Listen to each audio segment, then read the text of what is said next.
मी नुसती ॲक्शन करत राहिले घरात. बरं. हां. 10 थ्रो, 10 थ्रो, भाल्याचे 10 थ्रो, ह्याचे असे मी करत हां, राहिले हां. आणि त्या खांद्याला मी वळण देत राहिले की बरं. एकदम तिथे जाऊन हे टाकायला लागल्यानंतर कुठे लॉक नको व्हायला किंवा कुठे काही व्हायला नको, डिसलोकेट, ह्याची मी फक्त काळजी घेतली.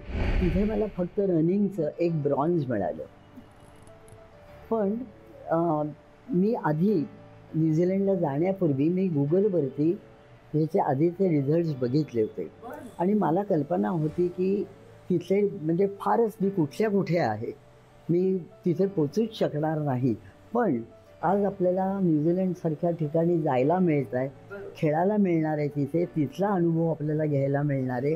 हेच महत्त्वाचं आहे. बक्षीस हे महत्त्वाचं नाही. ह्या एक जर थोडासा रन घ्यायचा, स्टार्ट म्हणूया, तो स्टार्ट घेऊन मग हे थ्रो करायचं, ही एक पद्धत आहे. पण ती मी मुद्दाम करत नाही. का तर आपल्या वयाला आता कुठे ते रन करताना, स्टार्ट घेताना पाय घसरला, काही झालं तर आपल्याला पुढे म्हणजे काही प्रॉब्लेम होऊ शकतो, कॉम्प्लिकेशन. त्यामुळे मी ते टाळते आणि ऑन द स्पॉट जी काही ॲक्शन आहे तेवढीच मी फक्त करते.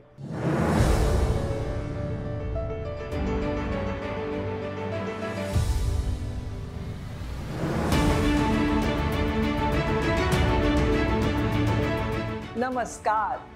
चाकोरी बाहेरील चार चौघी हा आमच्या कार्यक्रमात तुम्हा सर्वांचं मनापासून स्वागत आहे. काय आहे ना, 60 नंतर आपण सगळेच तू जपून टाक पाऊल जरा झोनमध्ये असतो. म्हणजे उठता बसताना, खाता पिताना, कुठे ट्रिपला जायचं आहे किंवा सहल करायची आहे म्हटलं, प्रवास करायचा आहे, तर आपल्या मनाचा एक कोपरा जो आहे ना, तो आपल्याला हवं असो किंवा नसो, आपल्याला सतत सावधगिरीच्या सूचना देतच असतो. म्हणजे आपले नेहमीचे जरी व्यायाम प्रकार आपण करत असलो ना, तरी हा मनात कोपरा गुणगुणतच असतो की जपून सांभाळून आणि आपणही त्याची कुठे ना कुठे दखल घेत असतो. अशात जर आपल्याला कोणी सांगितलं की कुणी 70 नंतर भालाफेक, थाळीफेक, गोळाफेक, रनिंग ह्या स्पर्धेत भाग घेते, तर आपली काय रिॲक्शन होते? आपल्या भुवया उंचावतात. हो ना. पण आज आपल्याकडे आल्या आहेत शैलाताई टिळक आणि त्यांनी मात्र आपल्यापैकी बऱ्याच जणांना जे अशक्य वाटतंय ना, ते शक्य करून दाखवलं आहे. शैलाताईंनी त्यांच्या 70 नंतर भालाफेक, जॅव्हलिन, थाळीफेक, डिस्क थ्रो, गोळाफेक, शॉटपुट आणि रनिंग अशा सारख्या स्पर्धांमध्ये नुसता भागच नाही घेतला, तर देशात आणि परदेशातही अनेक पुरस्कार प्राप्त केले. शैलाताई, चाकोरी बाहेरील चार चौघी ह्या आमच्या कार्यक्रमात तुमचं मनापासून स्वागत आहे. धन्यवाद. शैलाताई, शाळा कॉलेजात असताना तुम्ही अनेक खेळात प्रावीण्य मिळवलेलं आहे आणि डॉजबॉल, बेसबॉल, लंगडी, खो खो, हुतुतू अशा खेळात तर तुम्ही भाग घ्यायचातच, पण तुम्ही ॲथलेटसुद्धा होतात, होय ना? पण तुमचं लवकर लग्न झालं, मग तुम्ही पुण्याहून मुंबईला आलात, मग तुम्ही तुमचं MA कंप्लीट केलं, योगाभ्यास केलात आणि योग प्रशिक्षक म्हणून बरेच वर्ष कामसुद्धा केलं. त्यानंतर ही अशी मोठी 52 वर्षाची गॅप गेली आणि पुन्हा तुम्हाला स्पोर्ट्सकडे वळावंसं वाटलं, तर असं काय घडलं म्हणून तुम्हाला असं वाटलं? त्याची एक गंमत सांगते तुम्हाला की सगळ्या गोष्टी योगाच्या असतात. ठाण्याला आमचा एक ज्येष्ठ नागरिक संघ आहे. त्या ज्येष्ठ नागरिक संघामध्ये एका आमच्या समारंभामध्ये एका बाईंचा सत्कार होता, आमची सभासद ती. आणि सत्कार अशासाठी होता की त्या बाई 80 वर्षाच्या त्यावेळेला, आणि त्या एका संस्थेतर्फे ॲथलेटिक्सच्या स्पर्धांमध्ये देशात परदेशामध्ये खूप बक्षिसं मिळवून आलेल्या, म्हणून त्यांचा सत्कार होता. आता ते ॲथलेटिक्सची नावं ऐकल्यानंतर आणि त्यांचा तो ॲथलेटिक्स म्हटल्यावरती मी आधी कान टवकारले, कारण मी स्वतः ॲथलीट होते. नंतर त्याचा काही संबंध राहिला नाही वगैरे वगैरे. पण ॲथलीट म्हटल्यावरती, ॲथलेटिक्स म्हटल्यावरती मी कान टवकारले. आणि तो कार्यक्रम झाल्यावर मी त्यांना आवर्जून भेटले, त्यांचं अभिनंदन केलं आणि त्याच्याबद्दल मी त्यांना सांगितलं की मी शाळा कॉलेजमध्ये असताना मी पण खेळामध्ये भाग घ्यायची. तर त्या म्हणाल्या, उत्तम, चल तुम्ही घेते तुला माझ्याबरोबर. आणि हा माझ्या आयुष्यातला एक टर्निंग पॉईंट मिळाला. पण शैला, ते काय आहे ना की तुम्ही शाळा कॉलेजात जे खेळ खेळत होतात त्याच्यापेक्षा आता तुम्ही ज्या स्पर्धांमध्ये भाग घेताय, म्हणजे जसं मी म्हटलं की भालाफेक, थाळीफेक, गोळाफेक, म्हणजे ह्या स्पर्धांमध्ये भाग घ्यायचं असं तुम्ही कसं ठरवलं? कारण इंडिया मास्टर्स ॲथलेटिक असोसिएशन हे फक्त ॲथलेटिक्ससाठीच ज्येष्ठ नागरिकांना स्पर्धा या उपलब्ध करून दिलेल्या आहेत. त्यामुळे त्याच्यामध्ये बाकी कुठले इव्हेंट्स नाहीच आहेत. तर लाँग जंप आहे, हाय जंप आहे, ट्रिपल जंप आहे आणि हे भालाफेक, गोळाफेक, थाळीफेक, रनिंगचे 100 मीटर्स, 200, 400, 800, 1000, 1500 रिले रेस आहेत, हर्ल्स आहेत. तर हे फक्त आणि हॅमर थ्रो. हां, तर हेच फक्त इव्हेंट्स त्याच्यामध्ये असल्यामुळे आणि मला हे माझे जे इव्हेंट्स आहेत ना ते शाळा कॉलेजपासून आहेत. म्हणजे मी कॉलेजमध्ये 6 महिने 1 वर्षच होते, पण त्यावेळेला मी इंटर कॉलेजिएटलासुद्धा पार्टिसिपेट केलं. शाळेत असताना तर दरवर्षीच करत होते. त्यामुळे मला ते इव्हेंट्स आवडतात, म्हणून मी या ह्याच्यामध्ये भाग घ्यायला लागले. आणि नंतर मग त्या कुसुमताई जगलपुरे, त्या बाईंचं नाव, त्या कुसुमताईंबरोबर मग त्यांनी मला लगेच सांगितलं की 2 महिन्यांनी राज्य पातळीवरती स्टेट लेवलला आपल्या या स्पर्धा आहेत. तू नशीबवान आहेस की लगेच 2 महिन्यांनी या स्पर्धा आहेत. मला इतका आनंद झाला ते ऐकून. म्हटलं चला आपल्याला परत खेळायला मिळणार. प्रॅक्टिस करायला कुठेच काही वाव नव्हता. डायरेक्ट मी त्यांच्याबरोबर, त्यांनी मला एंट्री फॉर्म देणं, एंट्री फी, नाव रजिस्टर करणं वगैरे वगैरे सगळं प्रोसिजर त्यांच्याबरोबर मी केलं. आणि त्यांनी मला अगदी मनापासून प्रेमाने या सगळ्या गोष्टी सांगितल्या. त्यामुळे काहीच मला प्रश्न आला नाही आणि ग्राउंडवर येऊन गेल्या. ग्राउंडवरती मी गेल्यावरती मला बघितलं ते सगळे आणि मी पण ड्रेसमध्ये होते, अर्थात खेळाच्या ड्रेसमध्ये आम्ही सगळे. तर ते सगळं बघितल्यानंतर मला एकदम माझी शाळा कॉलेजमधली आठवण झाली की आम्ही त्यावेळेला ग्राउंडवरती असं जाम धमाल करायचं आणि ते वेगळं स्पिरिट त्यावेळेला यायचं, टेम्पो असा. तर तिथे गेल्यानंतर मी ग्राउंडला नमस्कार करून मी आत प्रवेश घेतला आणि मग सगळं प्रोसिजर वगैरे पूर्ण झाल्यावर आमच्या स्पर्धा सुरू होण्यापूर्वी एक इनॉग्रेशनचा समारंभ होता, उद्घाटन. तेव्हाचे जे कोण सेलिब्रिटीज आलेले होते, मेयर म्हणा किंवा असे कोणी, त्यांच्या हस्ते उद्घाटन झालं. आणि नंतर त्यांना मानवंदना देण्यासाठी बँड पथक एक होतं. त्या बँडवरती त्या ह्याच्याप्रमाणे असे वयोगटाप्रमाणे आम्ही त्यांना मानवंदना, संबंध ग्राउंडवर हिंडून मानवंदना दिली. तो एक वेगळाच अनुभव. नाही तर या वयामध्ये मी 70ला अशी मानवंदना द्यायला मी कशाला कुठे गेले असते. पण तो एक छान अनुभव आला, वेगळा अनुभव आला. आणि मग नंतर आमच्या स्पर्धा सुरू झाल्या. तर त्या स्पर्धा म्हणजे भालाफेक, गोळाफेक, थाळीफेक, 100 मीटर रनिंग वगैरे 3 दिवसामध्ये या सगळ्या स्पर्धा पार पडल्या आणि त्याच्यामध्ये मला 2 गोल्ड, 2 सिल्वर मेडल्स मिळाली. आनंद अक्षरशः म्हणजे मी वर्णनच करू शकत नाही, शब्दात येते. कारण 52 वर्षांनी आणि काहीही प्रॅक्टिस न करता हे सगळं घडून आलं आणि त्याचं सगळं श्रेय मी कुसुमताईंना देते. शैलाताई, शाळा कॉलेजमध्ये तुम्ही विविध खेळांमध्ये भाग घेत होतात, त्यानंतर आत्ता तुम्ही पुन्हा खेळांकडे वळलाय. ह्यामध्ये साधारण 52 वर्षाची गॅप गेली आहे, बरोबर ना? ह्या 52 वर्षात तुम्ही स्वतःला फिट कसं ठेवलं? काय झालं की मुंबईमध्ये आल्यानंतर दुसरं काही करायला नव्हतं, बरोबर. म्हणून मी योगासनाचा योगविद्यानिकेतनमधून एक डिप्लोमा कोर्स केला, बरोबर, आणि नॅचरोपॅथीचा कोर्स केला आणि ते मी फॉलो करत राहिले रेग्युलरली. सूर्यनमस्कार, आसनं, प्राणायाम, फिरणं हे आणि माझ्या इतर ॲक्टिव्हिटीज काय या सगळ्या माझ्या चालू होत्या. त्यामुळे मी फिट राहू शकले. आता योगासनामुळे काय झालं आणि प्राणायाम ह्याच्यामुळे की स्टॅमिना एनर्जी ही वाढीस लागली, हं. आत्मविश्वास त्यामुळे वाढीस लागला. शारीरिक आणि मानसिकदृष्ट्या दोन्ही दृष्ट्यांनी मी सुदृढ राहिले, निरोगी राहिले आणि त्याचा नॅचरली माझ्या सगळ्या ॲक्टिव्हिटीजवरती परिणाम चांगला झाला. योगासनामुळे ना माणूस फिट राहतो, शरीर आपलं फ्लेक्झिबल होतं, हा मोठा फायदा आहे. पण तुम्ही ज्या स्पर्धांमध्ये उतरला आहात, भालाफेक, थाळीफेक, अशा तिथे जोर पण लागतो, ताकद लागते. हे तुम्ही कसं जमवताय? काय आहे, तुम्हाला जेवढं वाटतंय ना हां की त्यासाठी खूप जोर लागतो, हां तर तसं काहीही नाही आहे. हां आता भाला जो असतो तो एक बांबू आणि पुढे लोखंडी त्याला एवढं पॉइंटेड हे असतं, म्हणजे त्या लोखंडाचंच काय ते वजन, पण त्याला वजन असं फारसं काही नसतं. त्यामुळे तो टाकणं तिथे खांदा आणि खांद्याशी कनेक्टेड जे सगळे स्नायू ती ॲक्शन केल्यानंतर तेवढेच फक्त मर्यादित असतात. सगळ्या शरीराला काही त्याची हे नसते.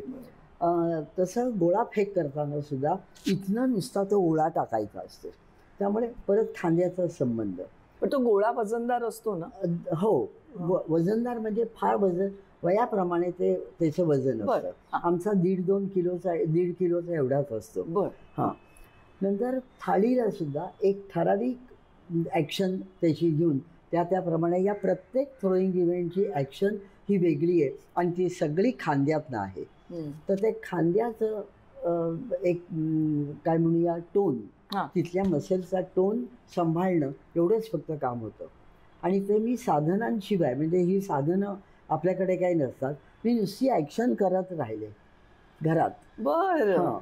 10 थ्रो भाल्याचे 10 थ्रो ह्याचे असे मी करत राहिले आणि त्या खांद्याला मी वळण देत राहिले की एकदम तिथे जाऊन हे टाकायला लागल्यानंतर कुठे लॉक नको व्हायला किंवा कुठे काही व्हायला नको, डिसलोकेट, ह्याची मी फक्त काळजी घेतली. आणि प्राणायाम, योगासनं यांनी फ्लेक्झिबिलिटी पण वाढते.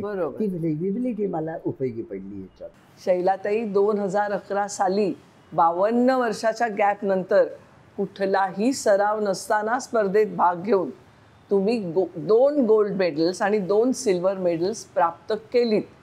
ह्यानंतर तुम्ही कुठल्या कुठल्या स्पर्धांमध्ये भाग घेतलात? राज्य पातळीवरच्या या स्पर्धा झाल्यानंतर त्याच्यामध्ये मला गोल्ड, सिल्वर वगैरे मेडल्स मिळाली. नंतर मग नॅशनल लेवलच्या ज्या स्पर्धा असतात त्याच्यासाठी माझी निवड झाली. ते निवड झाल्याचं मला पत्र आलं, मेसेज आला आणि म्हटलं वा, आपल्याला नॅशनलला जायला मिळणार. खूप आनंद झाला. आणि माझ्या या मैत्रिणीबरोबर किंवा माझ्या या ताईबरोबर, कुसुमताई, त्या आणि आणखीन बरेच मुंबईतले लोक असे आम्ही ट्रेननी बंगलोरला गेलो. पहिल्या स्पर्धा बंगलोरला होत्या नॅशनल लेवलवरच्या. आणि तिथला अनुभव तर फारच अवर्णनीय आहे खरंच. कारण नॅशनल लेवलला आज आपण खेळायला मिळत आहे ह्याचा एवढा आनंद होता. बंगलोरला आम्ही गेलो, आम्ही सगळं ग्राउंडवरती गेलो, सगळं झालं, पहिलं प्रोसिजर आणि स्पर्धा सुरू झाल्या. पहिली स्पर्धा माझी भालाफेकची होती, जॅव्हेलिन थ्रोची, आणि त्याच्यामध्ये मला पहिलं बक्षीस मिळालं. नॅशनल लेवलला आपल्याला पहिल्याच स्पर्धेमध्ये पहिलं बक्षीस मिळालं म्हणून ती भालाफेकची जी इव्हेंट आहे ना, तो माझा आवडता आहे. आणि त्यावेळेला मला अक्षरशः काय माझ्या शरीरामध्ये झालं मी सांगू शकत नाही, पण ते ओळखून त्या कुसुमताईंनी मला जवळ घेतलं, थोपटलं आणि म्हणायला, शैला तू मिळवलं, जिंकलीस तू. आणि मी घरी फोन केला वगैरे, ते सगळं पुढलं झालं. पण मग नंतर पुढल्या भालाफेक झाल्यावर थाळीफेक 2-3 दिवसामध्ये या 4ही स्पर्धा झाल्या. तिथेही मला 2 गोल्ड 2 सिल्वर मिळाली आणि तिथला अनुभव खूपच छान मिळाल्यामुळे एकदम उत्साह आला. या सगळ्या गोष्टीला कॉन्फिडन्स आला, आत्मविश्वास वाढला. आणि एक नॅशनल लेवलवरचं जे एक वातावरण होतं ना, ते एक अनुभवायला मिळालं. कशाला मी या वयाला कुठे एवढ्या गेले असते, पण मला ते एक अनुभवायला मिळालं. आणि सगळ्या स्टेटची लोक इतक्या फ्रेंडली एकमेकांशी वागत बोलत असतात, मदत करत असतात की अगदी ॲट होम वाटतं. एक आमचं मोठं कुटुंबच झालं होतं ते. मग बँगलोर नंतर पुढे कुठे गेलात? बँगलोरला 2दा झाल्या वेगवेगळ्या वर्षी. बँगलोर नंतर मँगलोरलाही 2दा झाल्या. त्रिवेंद्रम, नाशिकला झाल्या, रोहतकला झाल्या, लखनौला झाल्या, कानपूरला झाल्या आणि एवढ्या झाल्या स्पर्धा. त्याच्यात त्रिवेंद्रमजवळ पण एक राजीव गांधी स्टेडियम नव्याने बांधलेला आणि त्यांना ओपनिंग करायचं होतं. ते आमच्या संस्थेतर्फे म्हणजे आमचे असोसिएशन जे आहे त्याच्यातर्फे त्यांना ते ओपनिंग करायचं होतं आणि म्हणून आम्हाला खास आमंत्रण होतं आणि त्या आमंत्रणावरून आम्ही तिकडे गेलो. तिथे स्पर्धा झाल्या, तिथेही बक्षिसं मिळाली. हेच इव्हेंट सगळे. शैलाताई, तुम्ही बँगलोरपासनं रोहतकपर्यंत इतक्या स्पर्धांमध्ये भाग घेतला आणि प्रत्येक स्पर्धेमध्ये तुम्हाला मेडल्स मिळाली, होय ना? अशी किती मेडल्स मिळवली आहेत तुम्ही?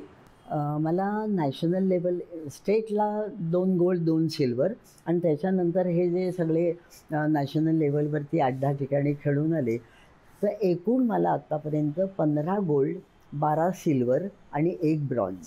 वा वा वा वा. मग नॅशनल स्पर्धांमध्ये इतकी पदकं कमाई केल्यानंतर इंटरनॅशनल स्पर्धेतही भाग घेतलात ना? न्यूझीलंडला 2017 साली एप्रिलमध्ये वर्ल्ड मास्टर्स गेम्स म्हणून स्पर्धा होत्या.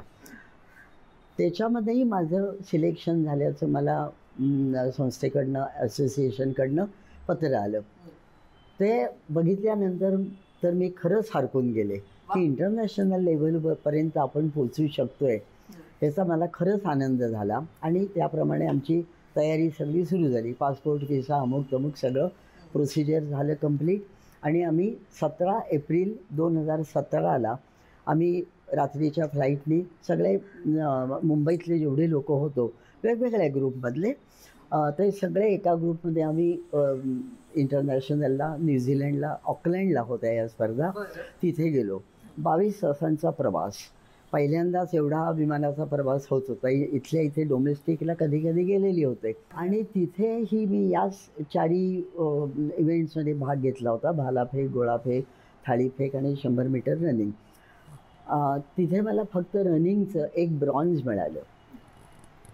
पण मी आधी न्यूझीलंडला जाण्यापूर्वी मी गुगलवरती ह्याचे आधीचे रिझल्ट्स बघितले होते आणि मला कल्पना होती की तिथले म्हणजे फारच मी कुठे आहे, मी तिथे पोचूच शकणार नाही.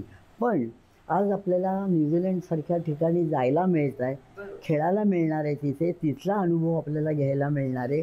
हेच महत्त्वाचं आहे. बक्षीस हे महत्त्वाचं नाही, हे धरूनच मी तिथे गेले होते. आता वर्ल्ड मास्टर्स गेम्स सारख्या स्पर्धेत तुमची निवड झाली, हेच खरं म्हणजे खूप आहे.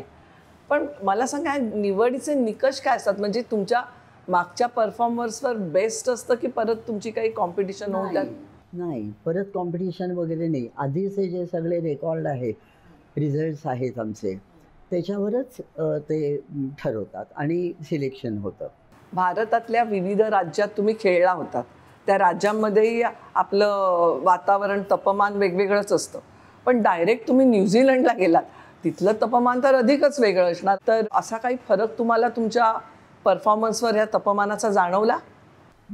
काय, आम्ही ज्यावेळेला नॅशनलला मी खेळत होते त्यावेळेला सर्व प्रकारचं हवामान इथे जास्त उष्णताच, गरमी जास्त ठिकाणी. पण काही ठिकाणी हवामानही चांगलं. आता मँगलोरसारख्या ठिकाणी चांगली हवा होती. पण असा भारतात म्हणाल नॅशनल लेवलवरती तर असा काही फार फरक खेळामध्ये परिणाम करणारा असा काही नव्हता.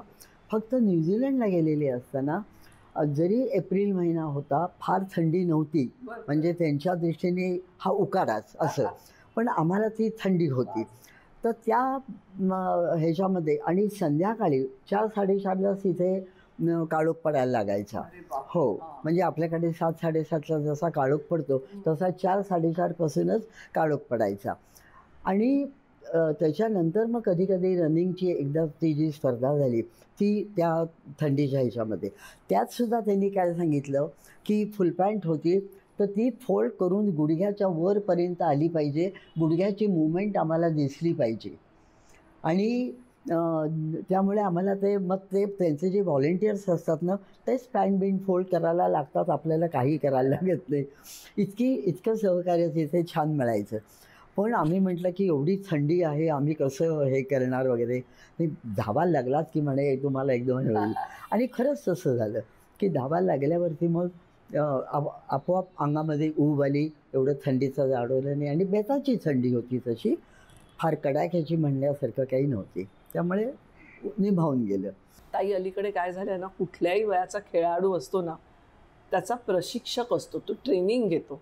हां, तर मघाशी तुम्ही म्हणालात की 2011 साली तुम्ही जेव्हा पहिल्यांदा नॅशनल स्पर्धेत उतरलात तेव्हा तुम्ही सरावसुद्धा केला नव्हतात आणि प्रशिक्षक तर नव्हतेच. आता तुमचे कोणी प्रशिक्षक आहेत का? नाही, कोणी प्रशिक्षक नाहीत. काय आहे, जसं पोहणं विसरत नाही, हां. पाण्यात पडलं की आपोआप हातपाय मारायला येतात, तसं मी शाळा कॉलेजमध्ये असताना जे आमचे कोच होते, ते तिथे कोच होते आमचे, PT टीचर्स होते शाळेमध्ये. तर त्यांच्याकडनं मी जे ट्रेनिंग त्यावेळेला घेतलं आणि ज्या पद्धतीने टाकायचा हे थ्रोईंग इव्हेंट जे, तर ते जे मी शिकलेले ते कुठेतरी माझ्या डोक्यात किंवा शरीरामध्ये ते मुरलेले. आणि त्यामुळे मी तिथे भाग घ्यायला ग्राउंडवर गेल्यावर आपोआप मला ते सुचलं आणि मी करत गेले. तशी ॲक्शन माझी होत गेली. पण त्यामुळे कोच नाही. नाही, पण समजा प्रशिक्षक आता तुम्ही ठेवलेत हां, तर तुम्हाला असं वाटतं की आपल्या परफॉर्मन्समध्ये अधिक चांगला फरक पडू शकेल? हां, कदाचित फरक पडू शकेल सुद्धा. पण थोडंसं काय आहे की ह्या एक जर थोडासा रन घ्यायचा, स्टार्ट म्हणूया, तो स्टार्ट घेऊन मग हे थ्रो करायचं, बरं. ही एक पद्धत आहे. पण ती मी मुद्दाम करत नाही. का तर आपल्या वयाला आता कुठे ते रन करताना, स्टार्ट घेताना पाय घसरला, काही झालं तर आपल्याला पुढे म्हणजे काही प्रॉब्लेम होऊ शकतो, कॉम्प्लिकेशन. त्यामुळे मी ते टाळते आणि ऑन द स्पॉट जी काही ॲक्शन आहे तेवढीच मी फक्त करते. त्यामुळे कोच असल्यानंतर, समजा कोच असेल तर माझी ही जी खांद्याची ताकद आहे, स्ट्रेंथ आहे, त्याच्यामध्ये बदल होणार नाही आहे. पण आता इतक्या आपल्याच देशात तुम्ही इतक्या ठिकाणी फिरलात, ते तुमच्या या स्पोर्ट्समुळेच शक्य झालं. हां, तिथल्या लोकांची तुमची ओळख झाली. हे असे तुमचे असे रंजक अनुभव असतीलच, म्हणजे स्पर्धा एका बाजूला, पण हे असं अनुभव येतच राहिले असतील. तर त्या चांगल्या नॉट सो चांगल्या अनुभवाबद्दल आम्हाला सांगाल का? जरूर जरूर. ते तर अगदी ऐकण्यासारखेच आहेत. आम्ही त्रिवेंद्रमला जात होतो, तेव्हा माझी दुसरी एक मैत्रीण होती. ती आणि आम्ही विमानाने जायचं ठरवलं. तर ती गेट नंबर 2ला उभी एअरपोर्टवर, मी गेट नंबर 1वरती उभी. आम्हाला धड काही कळत नव्हतं एकमेकांचे मेसेज. तिचा मुलगा बरोबर होता, पण तरी आम्हाला ते काहीतरी कम्युनिकेशनमध्ये काहीतरी गोंधळ झाला आणि आम्हाला आत जायला, बोर्डिंगला जायला आम्हाला 2 मिनटं उशीर झाला. अनाऊन्समेंट होत होती आमच्या नावाने, पण आम्हाला 2 मिनटं उशीर झाला पोचायला तिथे. आणि त्या 2 मिनटामुळे आमची ती फ्लाईट चुकली. आम्ही खूप रिक्वेस्ट केली की असं आम्ही भारताचं रिप्रेझेंट करायला जातो आहे वगैरे, महाराष्ट्राचं. तर आम्ही कुठेही बसायला तयार आहोत, खालीसुद्धा आमची बसायची तयारी आहे विमानामध्ये. इतकं आम्ही त्यांना सांगितलं, पण ते म्हणाले नाही, असे आम्ही नियमाविरुद्ध नाही जाऊ शकत, सॉरी. मग त्यांचा मुलगा बाहेर थांबलेला होता मैत्रिणीचा. त्यांनी आम्हाला सांगितलं की तुम्ही बघा, कारण उशीर झाला तर तुम्हाला आत घेणार नाहीत. मग आम्ही बाहेर आलो, त्याला सांगितलं. त्यांनी त्या दिवसभरामध्ये दुसरी कुठली फ्लाईट आहे का बघितलं, पण नव्हती. दुसऱ्या दिवशी ॲक्च्युअली स्पोर्ट्स सुरू होणार होते, पण आदल्या दिवशी आम्ही तिथे जातो तर संध्याकाळपर्यंत एकही फ्लाईट नव्हती. मग तो म्हणाला आता आपण घरी जाऊया, आणि मी दुसऱ्या दिवशीच्या फ्लाईटचं बुकिंग करून ठेवलं त्यांनी. 9 वाजता सकाळी फ्लाईट होती.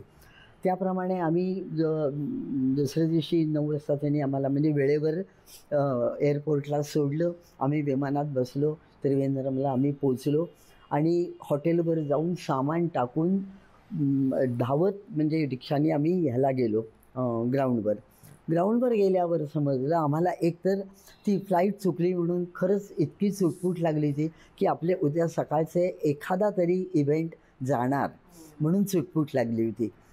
ठीक आहे, 2-3 तारी मिळतील ना या ह्याच्यावरती आम्ही होतो. पण आमच्या नशिबाने सकाळपासून तिथे त्रिवेंद्रमला पाऊस पडला आणि त्या पाऊस पडल्यामुळे एकही इव्हेंट झाला नव्हता. आणि आणि आम्हाला त्या दिवशीचे सगळे इव्हेंट मिळाले. तिन्ही दिवस आमचे छान गेले. बक्षिसं मिळाली तिथे पण. हा एक वेगळा म्हणजे शेवट गोड झाला. बंगलोरला एक असा अनुभव आला की आम्हाला सांगितलं तुमचा आता जॅव्हेलिन थ्रो आहे, इव्हेंट आहे, पण वेळ आहे, तुम्ही पॅव्हेलियनमध्ये जाऊन बसा सावलीमध्ये. आम्ही तिकडे जाऊन बसलो. नंतर अनाऊन्समेंट झाली. ती माईकच्या गडबडीमुळे आम्हाला तिकडे ऐकायला आली नाही अनाऊन्समेंट अजिबात. कुणालाच, आम्ही बरेच लोक होतो, कुणालाच ती अनाऊन्समेंट ऐकायला आली नाही. तिकडे तो गेम सुरू झालेला, आम्हाला काही दिसत नव्हतं. पण ज्युनियर ग्रुपमधली तुमच्यासारखी एक बाई धावत आमच्या तिथे आली आणि तिने आम्हाला सांगितलं, अगं तुमचा इव्हेंट तिथे सुरू होतो आहे, चला लवकर. मग आम्ही दोघी तिघी ज्या होतो, या कुसुमताई पण माझ्याबरोबर होत्या, ती विभा होती, आम्ही धावत तिकडे गेलो. तिथे गेल्यानंतर त्या जजने, म्हणजे जो तो इव्हेंट हे करत होता ऑर्गनाईज, त्यांनी सांगितलं, you are late, you are not suppose to participate in this event. तर आम्ही त्याला सगळं समजावून सांगितलं, रिक्वेस्ट केली, पण तो ऐकायला तयार नाही, कारण तो कर्नाटकचा होता. आता हे बोलू नये, पण कर्नाटकचा होता तो. मग आम्ही जिथे सगळ्या स्टेटचे ऑफिसर्स बसलेले असतात पेंडॉलमध्ये, तिथे आम्ही गेलो. तिथे त्यांना जाऊन सांगितलं की असं असं झालं आहे, आम्हाला अनाऊन्समेंट ऐकायला नाही आली, म्हणून आम्हाला या बाईने बोलवलं, म्हणून आम्ही आलो, पण आम्हाला ते अलाऊ करत नाही आहेत. पण त्यांनी ते कन्सिडर केलं, त्याला सांगितलं आणि आम्हाला तो इव्हेंट मिळाला. आणि त्याच्यातही मला फर्स्ट आले, गोल्ड मेडल मिळालं. आणि नंतर तो म्हणतो, मॅडम सॉरी वगैरे. म्हटलं ठीक आहे, असं दे, जाऊ दे. तर हे सगळे अनुभव येत असतात. मग तोच म्हणाला की मॅडम तुमच्याबरोबर फोटो घ्यायचा आहे. हो, म्हटलं ठीक आहे, घेऊया ना. हे होतं असं. हां, आणखीन एक अगदी छान एक अनुभव असा, लखनौला थाळीफेकची इव्हेंट चालू होते. आम्ही 10-12 माझ्या ग्रुपमधल्या बायका होतो आणि 3 चान्स असतात. पहिला चान्स झाला की परत मागे जाऊन उभं राहायचं, दुसरा चान्स, असं करत 3 चान्स असतात, पाठोपाठ 3 चान्स नाही. तर 2 चान्स झालेले होते माझे आणि मी तिसऱ्या चान्ससाठी परत क्यूमध्ये येऊन उभी राहिले होते. त्यावेळेला अशीच जेव्हा त्या अनाऊन्समेंटबद्दल सांगायला आली, तशीच एक आमची मैत्रीण ज्युनियर ग्रुपमधली, ती मला म्हणाली की तुझ्यात आणि पहिल्या नंबरमध्ये काही इंचांचं अंतर आहे, फक्त थोड्या इंचांचं अंतर आहे. मी तुला एक टिप देते, त्याप्रमाणे तू जर थाळी टाकलीस तर ती जास्त जाईल आणि तू पहिली येशील. हे मला तिने सांगितलं आणि ती हे ॲक्शन मला तिने करून दाखवली आणि माझ्याकडनं करून घेतली. आणि त्याप्रमाणे त्या ॲक्शननी मी ती थाळी टाकल्यावर त्याच्यातही ते जे काही 2-3 इंचाचा फरक होता तो मेकअप झाला, मी भरून काढला आणि त्याच्यात पहिलं बक्षीस मिळालं. आता आम्हाला तुमचा इंटरनॅशनल अनुभव पण ऐकायचा आहे. जरूर. तो इंटरनॅशनलचा ऑकलंडचा अनुभव तर अगदी सांगण्यासारखा, ऐकण्यासारखाच आहे. ओपनिंग सेरिमनी हा अतिशय दिमागदार, म्हणजे खरोखर अवर्णनीय असं तो सोहळा होता. म्हणजे असं की एकतर जगभरातनं लाखो लोक आलेले होते, त्यांची देशाप्रमाणे बसायची व्यवस्था केलेली, अल्फाबेटिकली देशांची व्यवस्था केलेली होती बसायची. आधी आम्हाला एंट्रीलाच नाव रजिस्टर वगैरे कुठल्या देशातनं ते सगळं झाल्यानंतर छोट्या छोट्या गिफ्ट्स दिले आम्हाला. 4:30 वाजत आले होते, काळोख व्हायला लागला होता. 5 वाजेपर्यंत पूर्ण काळोख झाला आणि सगळीकडल्या ट्यूबलाईट्स वगैरे लागल्या. आणि त्यावेळेला जेव्हा आम्हाला काय काय गिफ्ट्स दिले ना, त्याच्यामध्ये आम्हाला एक बँड दिले होते, सगळ्या पार्टिसिपंट्सना बँड दिले होते लावायला, मनगटाला लावायला. तर नंतर मग अनाऊन्समेंट झाली आणि सगळे दिवे बंद झाले. आमच्या सगळ्यांचे एवढे जे आम्ही लाखो लोक होते खेळाडू, त्यांच्या हातातले बँड सगळे हिऱ्या माणकासारखे चमकायला लागले. आणि त्या काळोखामध्ये म्हणजे काजवे कसे चमकावेत किंवा हिरे माणकं, तसे ते संबंध. एका बाजूला स्टेज आणि 3 बाजूला आम्ही सगळे देशातले लोक बसलेले होतो आणि त्या एवढ्या लोकांच्या हातावरचे ते बँड चमकायला लागले. तो एक खरोखर अनोखा असा अनुभव अगदी होता. कधीच पाहिलेलं नाही हे. पण तिकडच्या खेळाडूंबरोबर तुमच्या काही गप्पा गोष्टी झाल्या का? काय आहे, एकतर आपण भारतातले खेळाडू आणि परदेशातले खेळाडू ह्याच्यामध्ये खूप फरक पडतो. एकतर ते सगळे थंड हवामानातले बरेचसे लोक होते, त्यामुळे माझ्या वयाच्या ज्या कोण बायका आलेल्या होत्या अशा मस्त उंच धिप्पाड वगैरे आणि वेल बिल्ट अशा, म्हणजे तर तिथलं हवामान, तिथलं खाणं पिणं, त्यांची लाईफस्टाईल, नंतर त्यांना मिळणारं ट्रेनिंग, त्यांना मिळणाऱ्या सुविधा, हे आपल्याकडे याची हे काहीच नाही. हा एक पहिला फरक. वानवा ॲक्च्युअल ज्यावेळेला आमचे इव्हेंट सुरू झाले त्यावेळेला जजनी सांगितलं की तुम्ही ट्रायल थ्रो आधी करा. त्या ट्रायल थ्रो केल्यानंतर पार्टिसिपंट्स बायका पण आणि त्या जज यांनी मला काही टिप्स दिल्या की तुम्ही अशा प्रकारे टाकलं तर मॅडम तुमचं आणखीन छान जाईल. म्हणजे हे स्पोर्टिंग स्पिरिट की पार्टिसिपंट माझ्याबरोबरच्या असून त्यांचा खूपच कुठल्या कुठे जात होता तो भाग वेगळा, पण सांगणं हे सुद्धा फार महत्त्वाचं मला वाटलं की त्यावेळेला मला त्यांनी जे सजेशन दिली किंवा टीप दिली ती महत्त्वाची. आणि सांगते ना की तिथली व्यवस्था इतकी चोख आहे आणि वेळेवरती सुरू करणं, स्वच्छता आणि एकूणच सगळ्यांचं वागणं हे मला फार मोलाचं वाटलं. ताई, आत्ता तुम्ही जे आम्हाला तुमचे अनुभव सांगितले ना, आपल्या देशात आलेले आणि परदेशात आलेले, तर तिथले काही अनुभव आम्हालाही अगदी ऐकताना बरं वाटलं. तर असं वातावरण आपल्या देशात तयार करण्यासाठी काय करायला हवं असं तुम्हाला वाटतं? काय आहे की मुख्य पहिला मुद्दा म्हणजे वेळेचं नियोजन. ते आपल्याकडे अजिबात नसतं. 9ला इव्हेंट सुरू होईल म्हणून सांगतात आणि 12-12 वाजतात. अशा आपल्याकडल्या गरमीमध्ये, उन्हामध्ये ते आम्हाला इव्हेंट्स करायला लागतात. तर त्यासाठी वेळेचं नियोजन हे अतिशय आवश्यक आहे. नंतर कोचिंग. आता समजा मला एक कोचिंगची गरज आहे नाही, पण लोअर ग्रुपला कोचिंग जर मिळालं किंवा पुरुषांना की आमच्यासारख्या बायका म्हणतील की जेवढं काही करू तेवढं करू, पण पुरुष काही आहेत असे आमच्या वयाचे सुद्धा जे भाग घेतात की त्यांना जर कोचिंग मिळालं तर ते अजूनही काही करू शकतील. हां, नाव देशाचं, राज्याचं आपल्या नाव उज्ज्वल करू शकतील.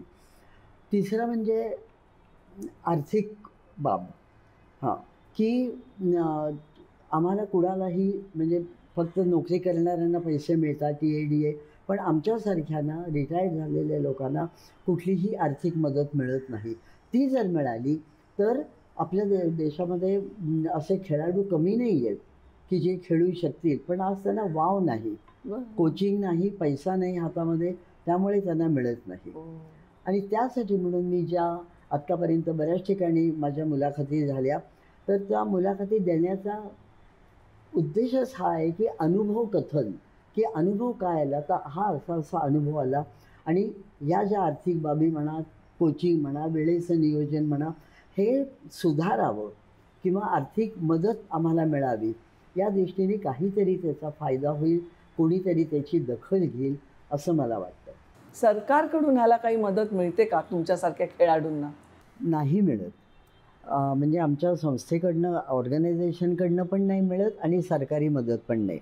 आता जे 60च्या आतले लोक असतात, पुरुष बायका, ते कुठल्या तरी समजा नोकरी करत असेल तर त्या कंपनीतर्फे म्हणा, ऑफिस, स्टेट गव्हर्नमेंट असेल, सेंट्रल असेल, त्या ऑर्गनायझेशनकडनं त्यांना TADA वगैरे मिळतो आणि भर पगारी रजा वगैरे पण मिळते.